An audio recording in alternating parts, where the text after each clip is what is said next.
Radhe Radhe everyone, এটা ছিল মায়ের birthday second minute vlog. Edit করব করে সময়ই হচ্ছিল না করার। আজকে সানডে আছে, করেই নিই এডিটটা। তারপর প্রথমেই পড়তে থেকে এসে পায়েসটা বানিয়ে নিলাম।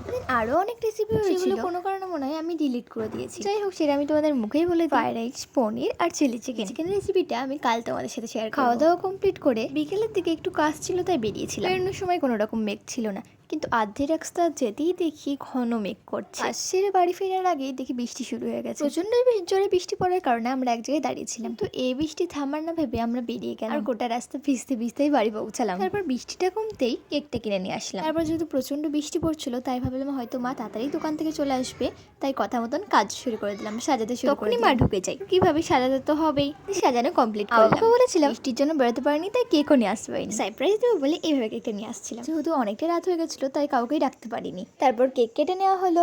যেহেতু আগেই হয়ে গেছে তাই কেক খেয়ে সেদিন ঘুমিয়ে পড়েছিলাম। আর পরের দিন সকালবেলায় সব পুচকিদেরকে কেক দিয়েছিলাম। আজকের মিনি ব্লগটা এইটুকুই, দেখা হচ্ছে পরের মিনি ব্লগে। টাটা।